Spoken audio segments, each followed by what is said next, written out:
Today on the show, the Senate confirmation hearings continue as the hypocrisy of the left is on full display. Keeping you informed and engaged, now more than ever. This is Sekulow. We want to hear from you. Share and post your comments or call 1-800-684-3110. And now your host, Logan Sekulow.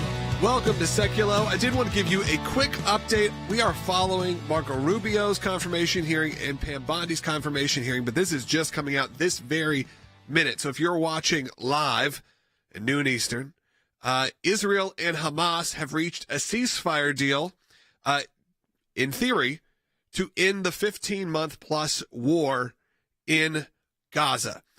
This obviously includes a hostage release and a few other things. We are going to get all the breakdown because it was just announced. And then we're going to have Jeff Balaban from ACLJ Jerusalem join us later to break it all down. But I did want to bring up that really breaking news that could see an end to the war in Gaza.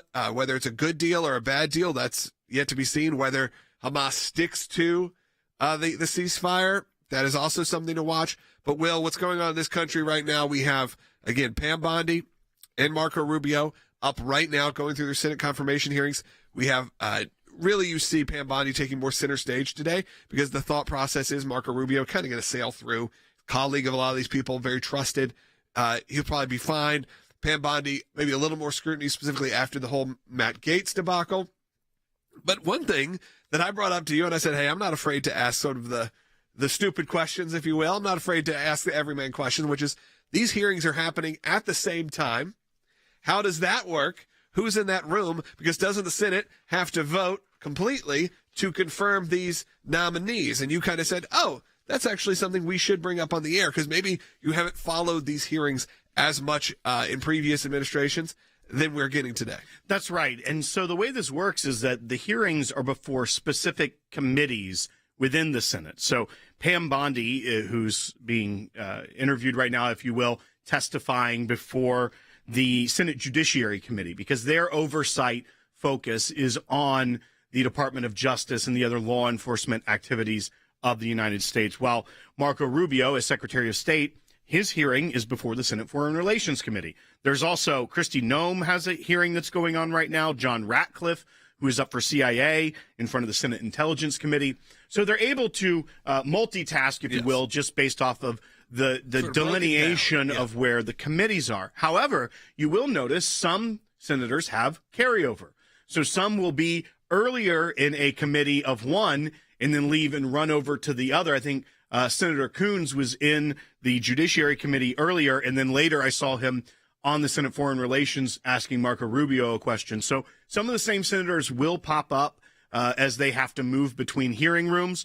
But what this does is this is really getting ahead of the inauguration because these individuals are the designated nominee, but a nomination can't be given to the Senate until you are the president.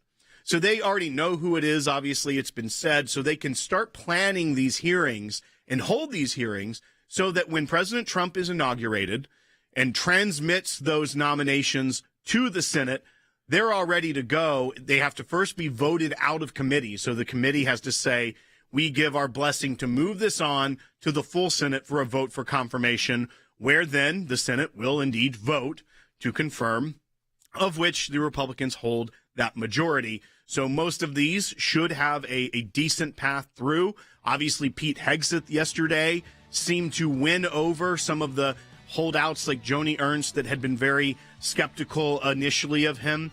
She came out of the hearing saying she will vote for him. May have been doomed before the holidays. So quite a turnaround there, and we'll get into more of that later. That's right. You need to support the ACLJ as we help to get these confirmations through. Go to aclj.org. I encourage you to become an ACLJ champion. That's someone that gives on a monthly recurring basis. We are also following the very big breaking news. I mean, it's happened as we were going on air, that Israel and Hamas have reached a deal to halt fighting in Gaza, at least for a time. I believe they said it's a 6-week initial period in exchange for hostages and for some Palestinians. We'll get into the details of that coming up. It would not be appropriate for a prosecutor to start with a name and look for a crime. It's a prosecutor's job to start with a crime and look for a name, correct? Senator, I think that is the whole problem with the weaponization that we have seen the last 4 years and what's been happening to Donald Trump. They targeted Donald Trump. They went after him, actually starting back in 2016. They targeted his campaign. They have launched countless investigations against him. That will not be the case if I am Attorney General. I will not politicize that office. I will not target people simply because of their political affiliation. Justice will be administered even-handedly throughout this country. Senator, we've got to bring this country back together. We've got to move forward, or we're going to lose our country. In the 249-year history of our republic, there's only been 71 other Americans who have served in the role and the position that President Trump has now nominated me to occupy. And I want to thank him for his confidence, and it's an incredible honor. Alliances emerged in the Indo-Pacific and Europe that led to the emergence of stability and democracy and prosperity in these regions. We've had forever war ever since. Little Marco, keep your hands.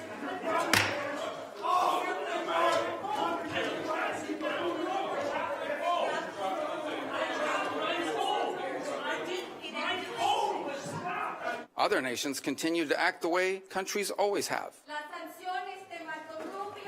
Pause.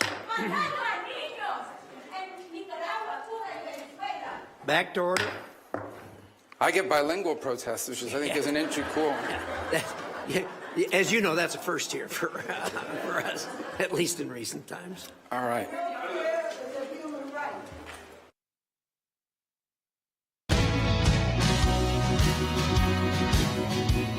Welcome back to Sekulow. I did want to obviously state the breaking news, which is that Israel and Hamas have reached a ceasefire deal. We're still going to cover the confirmation hearings of both Marco Rubio and Pam Bondi. If you saw in the comments or in the commercial break there, and you're watching on YouTube or watching on Rumble, you saw some of the clips of some of the protesters that broke out in the middle of it. Professor Harry Hutchison is joining us in this segment, and we're going to break all of that down. But I did want to read a statement that just came out from President Trump. On Truth Social, it said, "We have a deal for the hostages in the Middle East. They will be released shortly. Thank you." So a short but sweet comment here from President Trump as he takes office in well under a week now. Again, probably one of the biggest moves that's happened, whether you're going to agree with it or not. We have this approved ceasefire deal in Israel. And later on in the broadcast, just probably in about 20 minutes or so, we are going to have on Jeff Balaban, head of ACLJ Jerusalem. They're reading all the agreements. They're reading all the stuff that's getting out there right now in the press, and they're going to break it down for us. So if you have a question or comment related to that, you can give me a call right now and get on hold, 1-800-684-3110. Or if you have a question or comment about the extended confirmation hearings or anything that's ACLJ related, give me a call, 1-800-684-3110. I know a lot of you are tuning in right now on YouTube and on Rumble and on the Salem News Channel. If you're on YouTube or Rumble, I'm going to encourage you right now to call in, but also subscribe and hit that thumbs up. We know about half the people who watch every day just get it served to them and don't subscribe. So if you haven't hit that subscribe button, very important to do that right now. It really helps us out as we have now crossed 450,000 YouTube subscribers, getting the word out there for the ACLJ to so many incredible people. Now, this is obviously big news coming out of Israel. We'll keep people updated, but I did want to lose focus on what's going on in these confirmation hearings, and obviously we want to get thoughts from Professor Hutchison. That's right. Senator Hirono from Hawaii, she yesterday was in the Pete Hegseth hearing and was questioning him. She was very aggressive about his record and things he had written. But what we've got today is now, this happened just before we came on air. This is Senator Hirono now questioning Pam Bondi. And I think it really shows also the hypocrisy of the left of wanting the 15 minutes of fame of asking these questions, but not doing the pre-work when these nominees have been made available to every senator to have meetings with and do the pre-work. There was a certain senator that decided not to have a meeting with the Attorney General nominee, Pam Bondi. Let's go ahead and listen to this back and forth, and then I want to get Professor Hutchison's take on it. That you as Attorney General should investigate one of his perceived political enemies. Would you do so? Senator Hirono, I wish you had met with me. Had you met with me, we could have discussed many things and gotten to know. I am listening to you now. Me. Could you respond to the question? Yeah, you were the only one who refused to meet with me, Senator. But what we would have discussed is that it is the job of the Attorney General I'm very follow happy to listen the to law. your responses under oath, Ms. Bondi. So I think it's really important to us that the Attorney General be independent of the White House. And you have a president-elect who considers the AG's office his law firm.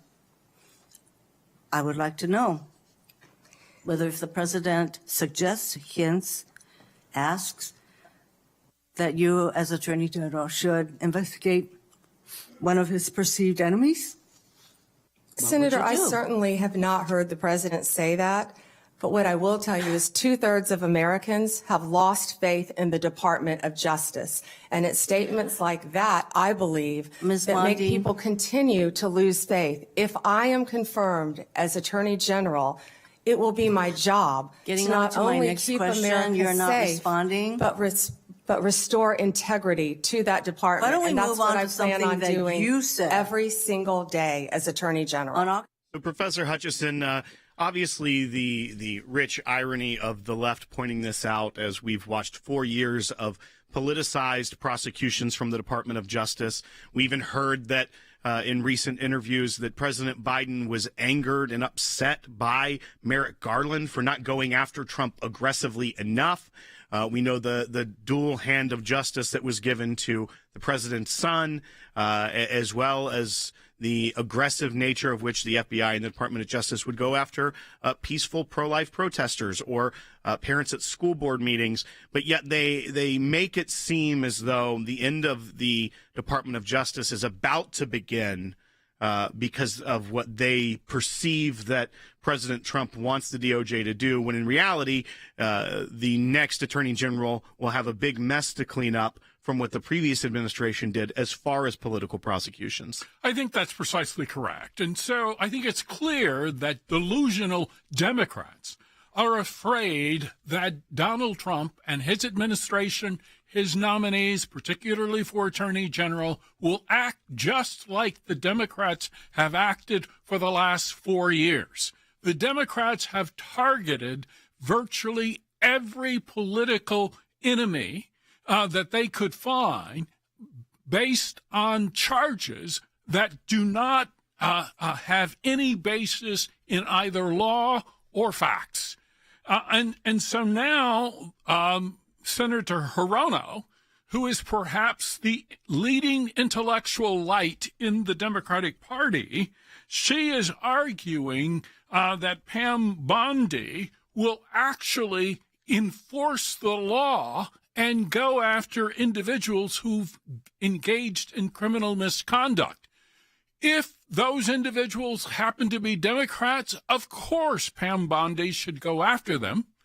But Pam Bondi and the Trump administration will not target individuals simply because they are Democrats, even though the Democrats have targeted Republicans simply because they have an R in front of their name. That's right. And as you saw yesterday, there was even Senator Mark Wayne Mullen from Oklahoma who pointed it out eloquently before the committee yesterday about the hypocrisy he was saying about the nomination of Pete Hegseth and some of the character of some of his colleagues, perhaps. But we also have Senator Marco Rubio, who's testifying at the same time. And I know some on the more conservative side may have been concerned about maybe some neocon type policies that maybe he would bring, or that he's more hawkish. And we've always appreciated Senator Rubio, and I thought it was a great pick for Secretary of State. But this, I think, should put to rest any concerns that maybe some in the MAGA movement may have had early on by this statement here. This is bite 5. Out of the triumphalism of the end of the long Cold War emerged a bipartisan consensus. And this consensus was that we had reached the end of history, that all of the nations of the world would now become members of the democratic Western-led community, that a foreign policy that served the national interest could now be replaced by one that served the liberal world order, and that all mankind was now destined to abandon national sovereignty and national identity and would instead become one human family and citizens of the world. This wasn't just a fantasy. We now know it was a dangerous delusion. Professor Hutchison, right there, some of the the concerns that maybe it would have more of that old school traditionalist Republican style foreign policy coming out of our Secretary of State. When he's calling a liberal world order not just a fantasy, it's a dangerous delusion. I mean, that is right out of the playbook of the America First movement and rejecting globalism. And I was really, really pleased by the strength of that statement in that hearing today. Absolutely. I was encouraged as well, because what he is rejecting is Francis Fukuyama's book, The End of History. It is a liberal order delusion based on openness, tolerance, and inclusion without necessarily supporting the sovereignty and the nationalism that is connected with sovereign states. And so I think Rubio, Senator Rubio, has made a fantastic start simply by rejecting what the liberals, both Republican and Democrat, have supported for the last 30 or 40 years. He is rejecting this end of history view, which has seen the United States get involved in hundreds of wars. The United States, for instance, has 800 bases throughout the world, meaning that a conflict could break out at any time involving U.S. troops. And so I think Senator Rubio and Donald Trump are rejecting this end of history vision, and I think that's fantastic news. Absolutely. Thank you so much, Harry, for giving us your analysis. Again, we are also covering the breaking news that Israel and Hamas have reached a ceasefire and hostage release deal. This is a huge moment. You know, this has become wall-to-wall coverage on all the other networks, and we have called in Jeff Ballabon from ACLJ Jerusalem to cover this a bit later in the broadcast. We'll have him on in about, let's say, 15 minutes or so stay tuned. We're going through all the information that we know about this, whether it's a good deal or bad deal. At least we can say maybe, you know, over the next 6 weeks, it's nice to see something like this happen. Again, whether you agree with it or not, President Trump said it needed to happen. They got it done. And hopefully this means more of a time of peace and for Israel to rebuild and recover, and for people. Again, there's going to be good and bad that's going to come from something like this. But this is a big moment, and I don't want to lose sight of that. Again, regardless of how you feel about a ceasefire hostage release where you're releasing, you know, presumed terrorists back into these territories, into Hamas control. But thankfully, there's some movement forward. We're going to be taking your questions and comments coming up. 1-800-684-3110. Go to aclj.org to support. We'll be right back. Knowing not just the confirmation process, which you've been through, but also the importance of getting the nominees into their positions very early on so that they can start to carry out the agenda of the incoming president. What do you think the biggest challenges are for the administration in getting these nominees confirmed and ready to go just next week? Goodness, you know, this is exactly, you hit on the central point. The first task is for the nominees themselves to get their act together and get their documents done. It's extensive. There's a lot of work. It's many, many hours of work. For some people, it's really complicated financial stuff. Get it done. Get that paperwork in, submit it. Don't fight the process. If you fight the process, you'll be months into it. Second, we need Senate leadership. This is Republican leadership in the Senate to move these things quickly, to force them. If there's someone that's not going to make it for whatever reason, fine. Have the hearing, vote them down, get on. But what we found so many times is they'd get hung up and we'd go months and months and months without getting someone moved through. And then finally, this thought. So we'll all be very focused on the cabinet level hearings that'll take place over the next 2 weeks or 3 weeks. Those are obviously central, vitally important. But there are thousands of confirmed positions. And the Trump administration deserves to get its entire team on the field. They need the first several hundred confirmed in the first 100 days. You need to get that level. That'd be your cabinet secretaries, your deputy secretaries, and the undersecretaries in every agency, not just defense and security, but Treasury, Commerce, HUD, all the places. These things really matter to people's lives and to their well-being and to the American economy. Workers all across America are counting on President Trump's deregulatory agenda. That is not going to happen until all of those leaders have been put in position and can get their feet on the ground and start working it.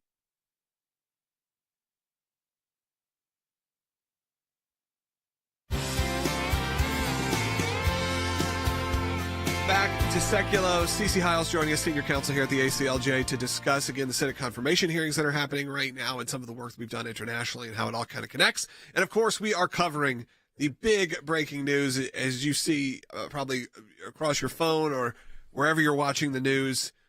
Israel and Hamas have reached a hostage/ceasefire deal. That is where Israeli hostages and some Palestinian prisoners will be released in trade, if you will, in an initial 6-week phase of ceasefire. And, of course, the thought process hopefully is that if Hamas sticks to that 6-week ceasefire, and Israel as well, but if Hamas does, because typically they're the ones that do not, that this could be ongoing, and this could be the path truly to the end of the war. Now, as we know, historically, that is not probably the end of the war, in the big picture sense, but the end of this specific moment. Obviously, this comes from President Trump taking office next week. He put out a statement saying, we have a deal. And this is a big emotional moment for a lot of us. And we're going to break down with Jeff Balaban coming up in the next segment, or the next half hour, the ins and outs of the deal, the good and the bad. Because, again, there's going to be. But this is a big moment. I don't want to overlook it. I know right now a lot of you are tuning in to hear about the Senate confirmation hearings. We're going to discuss that as well, Will, because a lot of these have to do with how we're going to be treating the Middle East and how we're going to be treating other partners like China. And we know Senator Rubio made a pretty interesting statement, because at this juncture with China, there's a lot of talk, but there's also the true threat of it, which is you can't really live without working with China right now. That's right. And Senator Rubio has obviously been on the other side of where he is right now in the confirmation hearings for secretaries of state, being on that Foreign Relations Committee himself until recently. So we look at this and he knows what he's talking about. He has the briefings. His staff is focused on these things.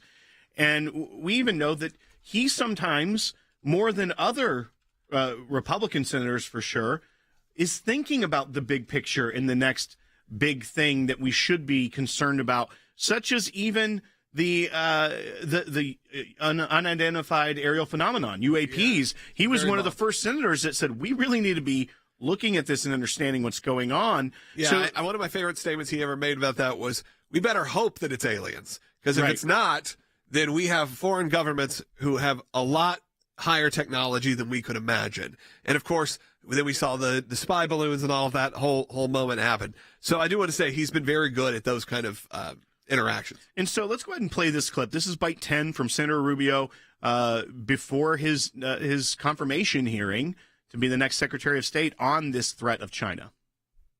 If we stay on the road we're on right now, in less than 10 years, virtually everything that matters to us in life will depend on whether China will allow us to have it or not. Everything from the blood pressure medicine we take to what movies we get to watch, and everything in between, we will depend on China for it. They have come to dominate the critical mineral industry supplies throughout the world. Everywhere in the world, they've now established critical mineral rights. Even those who want to see more electric cars, no matter where you make them, those batteries are almost entirely dependent on the ability of the Chinese and the willingness of the Chinese Communist Party to produce it and export it to you. So if we don't change course, we are going to live in a world where much of what matters to us on a daily basis, from our security to our health, will be dependent on whether the Chinese allow us to have it or not. That's an unacceptable outcome. And Cece, you've worked often for years, dealing with cases of the ACLJ that pertain to clients that are either held captive by China, their rights being denied in China. That's a part of your practice here at the ACLJ. And when you hear Senator Rubio talk about that, if we don't change course, if we don't get back to this America first, this independence from China, that basically are the things we depend on, our security, the things for our health, will all be dependent on China based off of your work and knowing what the ACLJ has had to fight in China. How scary of a statement does that ring for you? Well, it is scary. I mean, we understand firsthand, the power that China has and their unwillingness sometimes to do what we think is right. And, for the years that we have worked with clients, Senator Rubio has always kind of been at the head of that charge. He's very aware of the threat that China poses. And I think, maybe one of his biggest things is he's not afraid to address those issues just for the sake of political posturing. Like you said, I mean, yes, we have to deal with China. They are a big player on the board. But we can't do it in such a way that they get to bully and control. We need to take that control. And I think that's what Senator Rubio really understands. And I think that, as a Secretary of State, is very important, especially when you get into human rights issues, because you can't let people continue to dominate and discriminate and, violate human rights rules and not ever have any accountability. And I think that's where Senator Rubio really shines, is that he wants accountability. He wants to do what's right. And I'm hopeful that he would make a good Secretary of State. And these aren't empty threats. Someone in the entertainment industry, and as a film producer, I've seen the money that's coming out of China right now. And it's actually going the other. You may think, hey, we're funding them. China is funding major productions. If a movie I saw just this past weekend, which was phenomenal, was when you watch the opening credits, there's one in Chinese, and then you look up who that is. And it's a big corporation, Sina, which stands for a New Wave, if 100 million registered users of their tech. And of course, they're private, but partially state-owned. Nothing is private in China. Everything has either party leaders are the ones that own it, or even the laws of China state that, yeah, you may own it, but you don't really own it. At the end of the day, everything goes to the state. $100 million into this movie. Now, that's the situation we're having. And you would not go see this movie and go, oh, this is Chinese propaganda. There's nothing of that. It's just investing. And in some ways, helping control the narrative of what's happening in America and worldwide. Very interesting moves that are happening. Yeah. Obviously, we've all been seeing what's going on with TikTok, and TikTok is currently in the plans. TikTok US is right now figuring out how to wrap up operations if they don't come to a conclusion here in the next few weeks. It is now again, you may have a different point of view on that. I think a lot of people do, whether you think TikTok should be shut down or not. In general, we have a lot of relationships with China, and TikTok may be one of the more influential ones, just based on the way the app creates, the way it takes your data, the way the information is running. But again, China's involved in every aspect. We were at Walt Disney World a few days ago, and we're in the China pavilion at Epcot, and they have a whole thing about you walk through, visit Disney Shanghai, and my kids are asking about, that looks awesome. And it does look awesome. They did a great job, but you do have to wonder sort of the end goal, if you will. Yeah. And you have someone like Marco Rubio coming in making these kind of statements. At least we're thinking that way. Yeah. And if you're not paying attention, you'll miss it. Just like, if you're not paying attention to those credits, you'll miss it. And I think Senator Rubio is paying attention. Yeah, that's great. Also, I'd love to hear from you. We got another half hour coming up on Sekulow. Stay tuned. 1-800-684-3110 to call in. If you're on hold, we're going to get to your calls, so stay on hold. 1-800-684-3110. I'm encouraging you all today to become an ACLJ champion. You're going to hear about some new ACLJ cases coming up. We had to pivot today to break in not only confirmation hearings, but of course, the Hamas-Israel deal, ceasefire, potential war-ending deal. We'll see how that all unfolds over the next few days and few weeks as President Trump takes office. Become an ACLJ champion today. Scan the QR code or go to aclj.org/champion. Second half hour coming right up.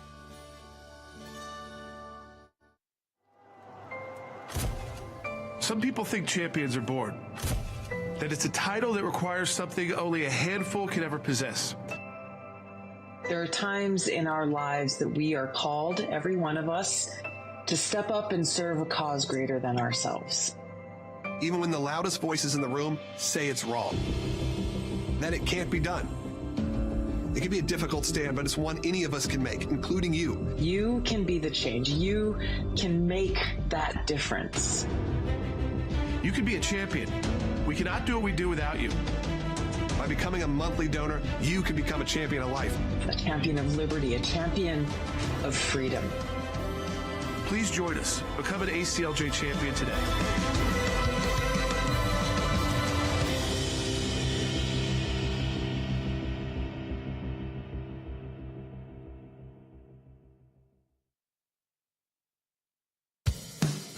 keeping you informed and engaged. Now more than ever. This is Sekulow.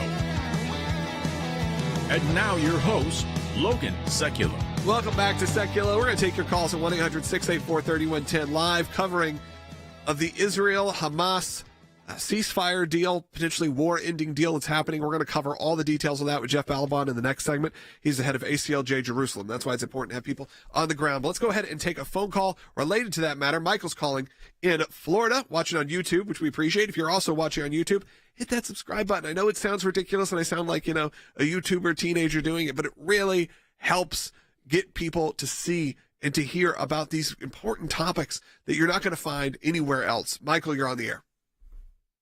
Prayers have been answered with regards to this deal with Israel and Hamas, and I think I know the answer to this, is lame duck Biden actually going to have the gall to take credit for this? Well, we'll see tonight as he makes his farewell address. I bet it comes up. But of course, in a Reagan-esque move, this was clearly being wrapped up because next week you're going to have a brand new administration that is not going to be near as friendly to Hamas. That's right. And Michael, yes, I'm certain that the White House will put out a statement that says, we are thrilled that under President Biden's leadership or something to that effect. But one difference in these negotiations than what has tried to have been brokered by Egypt and Qatar over the last year is that there's a new player at the table. And this is the incoming Mideast envoy of President Trump, Steve Witkoff, was there for the negotiations. And this is an article from a more left-of-center Israeli source, but it mentions the tense weekend between Prime Minister Benjamin Netanyahu and incoming Mideast envoy Steve Witkoff led to a breakthrough in the hostage negotiations. And it also says that the top aide to U.S. President-elect Donald Trump did more to sway the premier in a single sit-down than outgoing President Joe Biden did in all of the year. That was from two Arab officials telling that paper. And we'll get into some of the nuance of this as well, because, yes, Hamas wasn't necessarily willing to really come to the table either over the course of this last year. Now they know there's a new sheriff in town and that they've heard the statements President Trump has said about what will happen to them if these hostages aren't released. But whenever you're talking about a ceasefire in war and with a terrorist organization, we can celebrate that hostages will be coming home. But we still grieve for the thousands that were killed and the hostages that were taken and killed in captivity and those on October 7th. And we also know that this war will never truly end, no matter what ceasefire, what piece of paper is signed, until the radical jihadist terror organization Hamas ceases to exist. And that was the goal of Netanyahu, was to just end Hamas in general. Does it look like that's what's going to happen? Doesn't look like it. Right now, I mean, again, that could still happen, but that's not the deal that's struck right now. And that's maybe an unfortunate fact, but there is a sigh of relief, I hope. I'm looking at live footage right now from Tel Aviv as there are celebrations. Because, look, you got to remember, these people, whether you agree with this ceasefire deal or not, they're the ones living it. These are real people with real families and schools and restaurants and businesses that have been so impacted by this war, where airlines won't fly into your country, where tourism is such a huge portion of the economy that's running in Israel, has essentially been shut down and maybe gets to reopen this summer.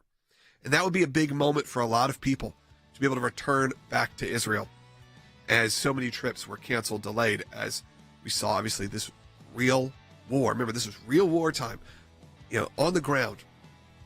And again, remember how small Israel is. It would be like someone in your neighboring county being in war and all of your friends and family being involved in it. So right now, I do want to say at least there is that moment of relief. And we're covering still the Senate confirmation hearings, and we'll talk about those as well. Pam Bondi, Marco Rubio. I know we have some calls about that. And after Jeff Balaban joins us, we're going to take all the calls. So if you're on hold right now, do not worry. I'm going to get to you, unless there's some breaking news that I can't do anything about. Because right now, again, Israel, Hamas reach their hostage and ceasefire deal. We'll be right back with Jeff Balaban from ACLJ Jerusalem, which is only available because you help support at aclj.org. After more than a year in captivity, we are closer than we've ever been. Freedom could finally become a reality for the remaining hostages held in Gaza. Negotiators now say they're on the cusp of a viable deal, just days before a pivotal transition of power in the United States. We're on the brink of a proposal that I laid out in detail months ago, finally coming to fruition. Biden's comments come after a reportedly tense meeting between Israeli Prime Minister Benjamin Netanyahu and Trump's Middle East envoy Steve Witkoff. The details of a potential deal are broken up into three main phases, starting with the release of 33 hostages, including at least 2 Americans. In return, Israel will pull its military back to the inside perimeter of the Gaza Strip. It will allow in a flood of aid and release hundreds of Palestinians from its jails. Right on the brink. It's closer than it's ever been before, but right now, as we sit here, we await final word from Hamas on its acceptance. What's different now is that we're 5 days away from President-elect Trump's inauguration, which has become this unofficial de facto deadline. President-elect Trump has said that they would be held to pay if the hostages were not released by the time he is back in office. What exactly he meant by that, he has not provided any details, but it still seems to have been enough to inject a sense of momentum into these talks. Before that deal's official, Israel's Prime Minister Netanyahu has to get the agreement approved by his security cabinet and his wider government and allow time for legal objections. The deal is there for the taking. Of course, the question is, will Hamas say yes? And then will Israel's positions in Gaza be enough to keep conflict tamped down? And will the greater region, maybe with Egypt's help, be able to figure out a way to govern Gaza and get Gaza back on its feet?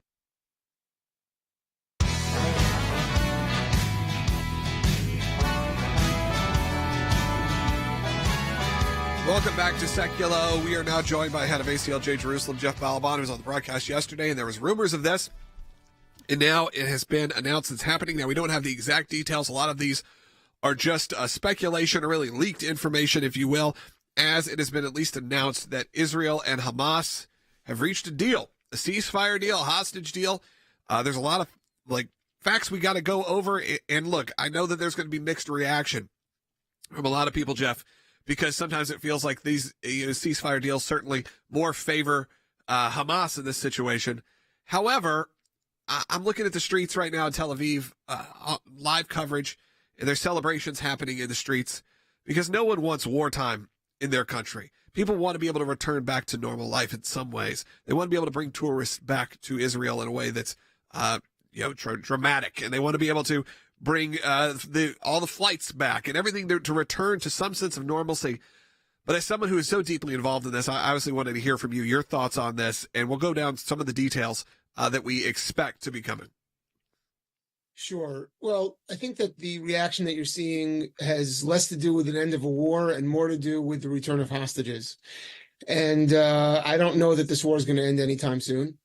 I think that the ceasefire, even, the agreement they have in Lebanon, Israel still is waging an on-and-off war in Lebanon because Lebanon keeps on, Hezbollah keeps on breaching this ceasefire and Israel has to keep on going in. And so the good news is that Israel is, I'm sure, going to retain its rights to operate and keep on fighting against those inevitable ceasefire breaks. Remember, there was a ceasefire on October 6th that was broken on October 7th last year.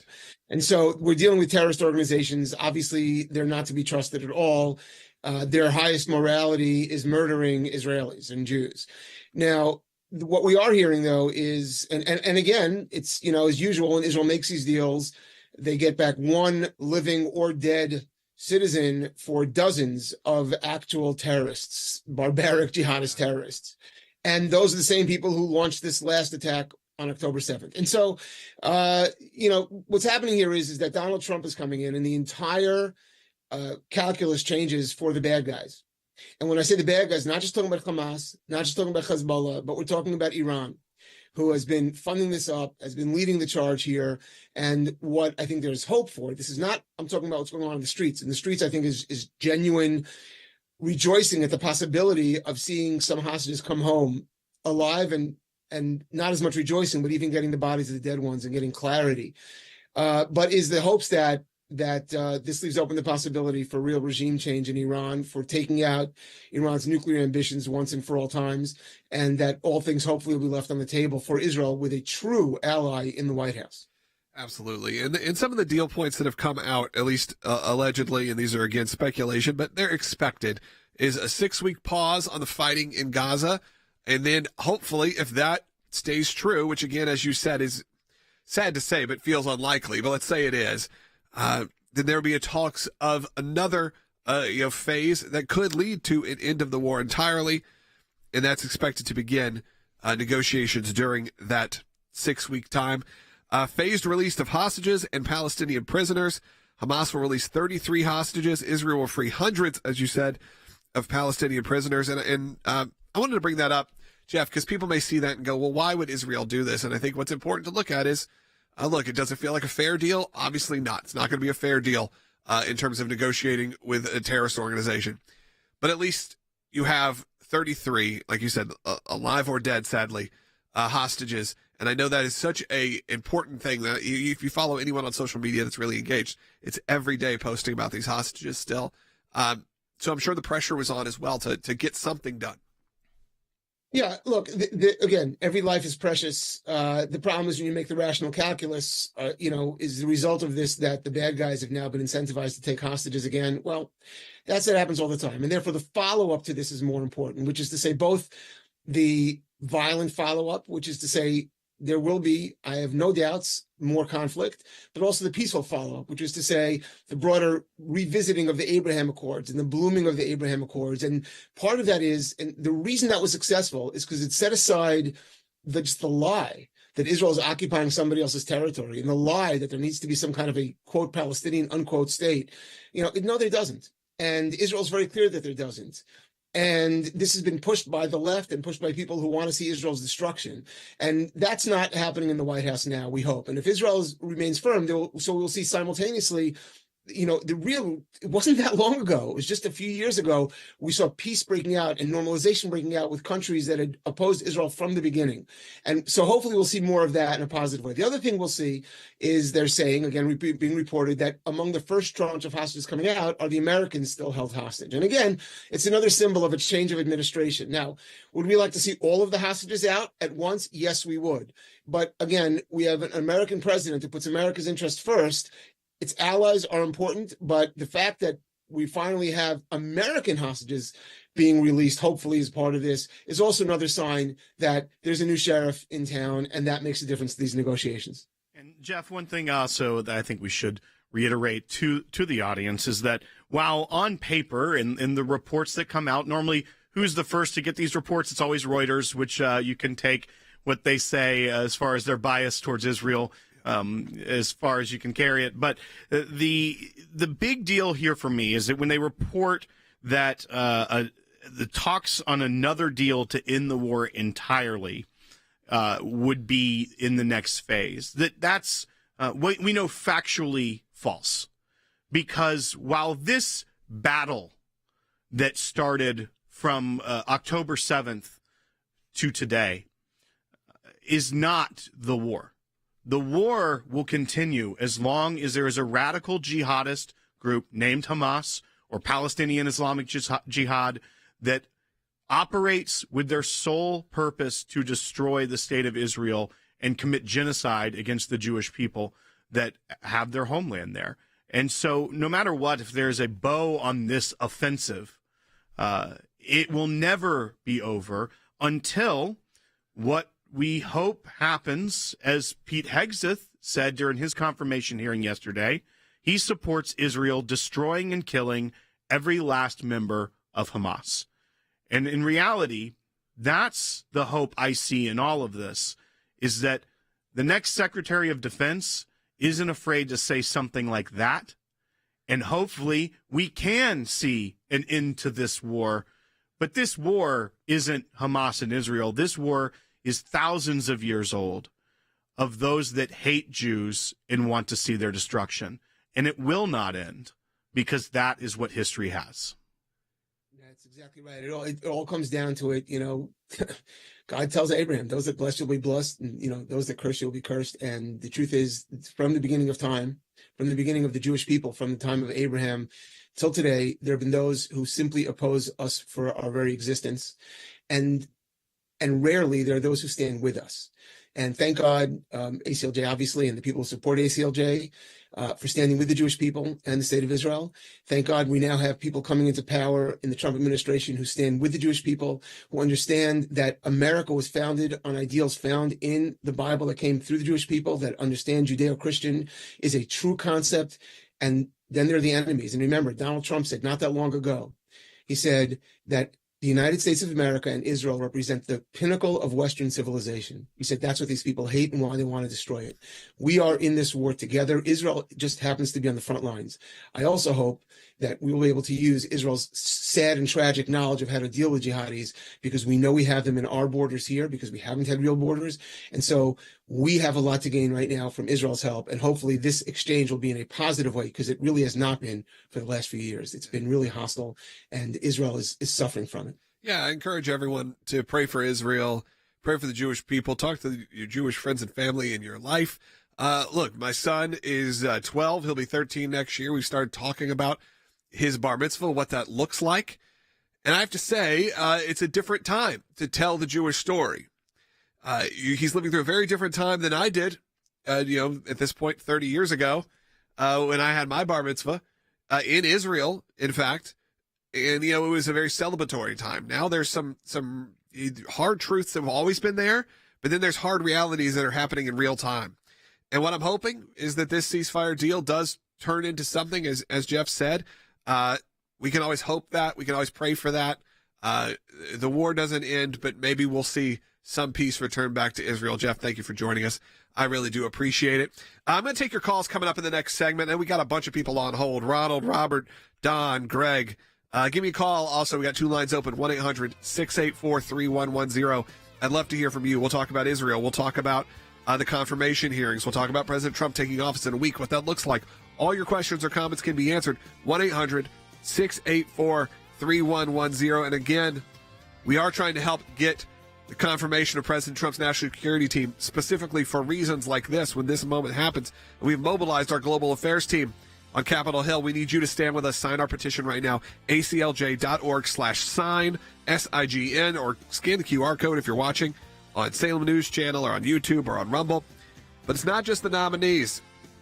We need everyday Americans like you to really show your support. So right now, I'm going to encourage you also not just to sign the petition, become an ACLJ champion. ACLJ.org/champions. Be right back with your calls and comments.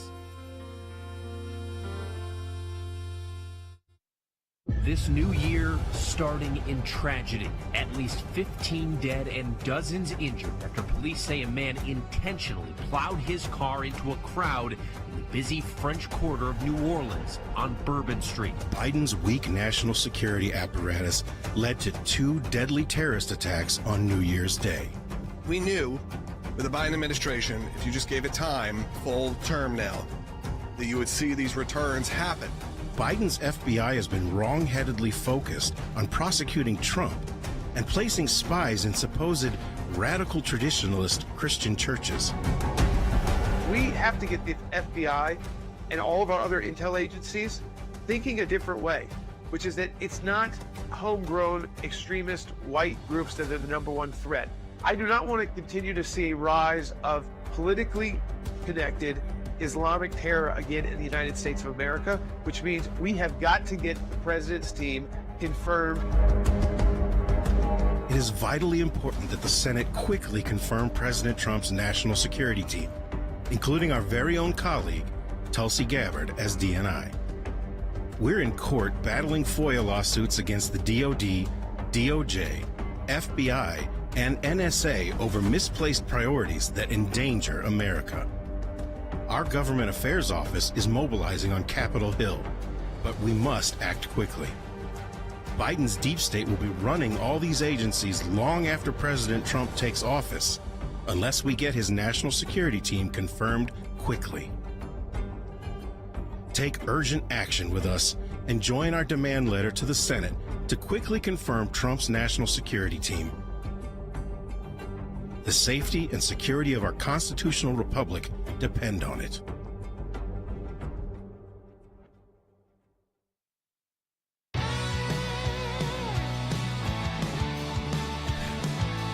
Welcome back to Sekulow. Again, I said we're going to take your phone calls, 1-800-684-3110. Two lines still open. Let's go ahead and take Don, who's calling from California, who called yesterday. We were able to get to him, but he is back on the air. Don, I'm sorry about that yesterday. We had some news break in, but I'm glad you called back. Welcome. Oh, no worries. Thank you so much for taking my call and for everything you do. What I was calling about was I'm so surprised by this business of Mr. Trump sort of threatening Greenland, like we're going to buy you or else, or the business with. I understand Panama, we have a treaty with them, 2 treaties, I think, and there's nothing about taking the country back. We have the right to intervene there if there's a security thing.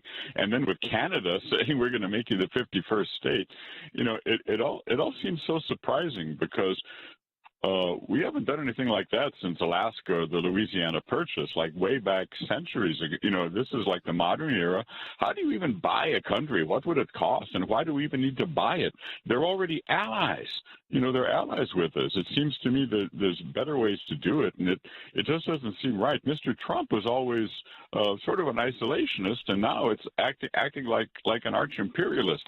And I'm just wondering, what are your views on that legally? It's pretty interesting. At first glance, I thought this is a comedy, especially the Canada one. And then it got to Greenland. Which Canada probably was more comedy. More comedy. Yes. Then it got to the Panama Canal. And then it got to Greenland. And then it got to where you started really looking into why strategically we should have control of some of these areas. Now, Greenland, I think, is the one that you're like, okay, let's see what could happen here. Again, very small population.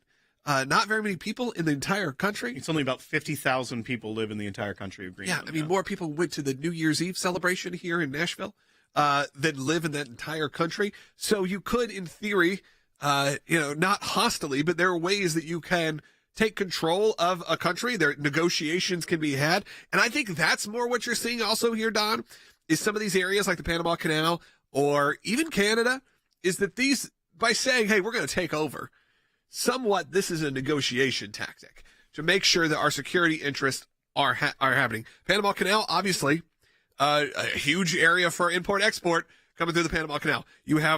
And we built it and financed it. And we built it, pretty much do everything for it. Right. So there is that bit of like, well, why do we control it? Greenland, strategically, pretty good spot geographically. Well, and here's the other thing with Greenland. And Don, I would think some of this also goes to when President Trump said, I'm going to pull out of NATO unless you start pulling your weight. So Greenland does self-rule. It is autonomous, but it is a territory of Denmark, of the Kingdom of Denmark. So very much like a Puerto Rico is the United States now. So the problem with Greenland, and also the maps you look at that make it look more like it's kind of in line with everything, are flat Earth maps, not the correct representation. But it is a very start a whole nother strategic, very strategic location as far as the Arctic. And while President Trump is not an imperialist and wants to stay out of foreign wars, he was always very strong about national security. And when you have a place like that where Denmark, he is saying, is not doing what they need to be doing as the territory of theirs on Greenland, when it comes to Russia, Russia has about a third more Arctic bases than the United States and all of NATO combined. So Russia is making a play to control the top of the Earth. The Arctic Circle. You can get around the Earth a lot quicker when you start up there because the radius is much smaller and you can get to places quicker. You can utilize that for even the way ballistic missiles are shot. There's a lot of strategic importance about the Arctic, and Russia has been making that investment. So while it may be negotiation tactics of saying, well, we'll just take it over because it's strategic for us, much like Guam and islands in the Pacific are still territories for those purposes. World protection, to protect you from Russia, protect you from China, and all of these It also areas. just may be, though, that negotiation tactic of saying, Denmark, pay up, make sure that it's protected, maybe give us a base there so that we can move forward and we'll see how it plays out. But there is rationale for it. It isn't just expansionism. Yeah, read into it. All right, thanks, Don. We're going to go take as many calls as we can. We got 4 minutes, 3 calls. We'll see what we can do. Let's go to Greg in North Carolina. You're on the air. Hey, I'm glad you guys are there. Thanks for all you do. I got a question. If on day one Biden shut down everything that Trump did in his term, what's to stop Trump from doing the same thing that Biden did? I mean, nothing. Very, very many things that probably will be done. Yeah, especially if it's executive actions. You think about Biden in this last week, put that ban through executive action on offshore drilling. Yeah. That's just so there can be a liberal talking point of, oh, no, he opened up the floodgates of offshore drilling. Things like that. Yeah, they will immediately be undone. That's part of the problem with trying to govern through executive action, is that as soon as it's a new president, all that can just be changed. Yeah, and I think they've said that he's going to have a record-breaking amount of executive actions potentially on day one or week one. So we'll see what happens there. Greg, thank you so much, though, for your call. Robert in Maryland, you're on the air. I wanted to ask the question, with this ceasefire that Israel has reached with Hamas, does this give the opportunity for Hamas to use this ceasefire to rebuild and rearm? Because it's in the best national security interest of Israel and the United States that Hamas is obliterated, because they are a terrorist organization that's jihadist. They believe that anyone that is non-Muslim needs to be ruled under the Ummah of Islam, according to the Quran and also the example of Muhammad. I think that it's a real concern that we'll need to keep an eye on. Now, look, as Jeff said, this is a six-week pause. Last time they did something like this, it did not last very long. Hamas went right back at it, and Israel had to retaliate. So what you really need to look at the hopeful part of this, and I think Jeff is right in this, is that there will be a hostage release. This does not mean the end of the war. We can hope it does. Does it mean that they will be able to rearm? Yeah, it kind of does. It's not the end goal, which was the destruction of Hamas. And one hopeful point, though, Robert, on that is, yes, in theory, it gives them that opportunity, and they will attempt to. But with the new administration coming in, much different, and we start putting maximum pressure on Iran again, you know what that severely limits the ability of Hamas to do? Rearm, because that's where it's all coming from. Yep. So if you get that maximum pressure on, hopefully it really mitigates the damage that can be done by Hamas, and eventually, hopefully, the total destruction of Hamas. All right, last call of the day. Ronald's calling, watching on Rumble. You're on the air. Yes, thanks for taking my call. I'm just about the ceasefire, the pending ceasefire, and it is as though the Biden administration is rushing to try and get a gold star because it was their policies that armed Iran to funnel weapons to Hamas and Hezbollah to have that October 7th invasion. And I think Blinken realized that he had been played, that they all had been played by Iran. And yeah, Ronald, I hate to cut you off, but the truth of the matter is they may claim it. The American people can see right through it. They know that this is very similar to a Reagan-Carter situation where you have a new president coming in, new sheriff in town. Things are going to change. I encourage you right now, as we wrap up the show for today, to become an ACLJ champion. Not enough of you are ACLJ champions. We need your support. Good free way to do it is just to subscribe on YouTube, but a way to keep this show going, to keep all our legal action going, to have ACLJ Jerusalem, an office in Israel, to have our European Center for Law and Justice. So we are changing legitimately the world with the ACLJ and all of our affiliates. We can't do that without ACLJ champions. That's people like you that give on a monthly recurring basis. Give us that incredible baseline. So I encourage you right now, you set that price, whether it's, I think it's $5 minimum a month. Of course, we encourage you to do more if you can. ACLJ.org/champion. Scan the QR code. We'll talk to you tomorrow.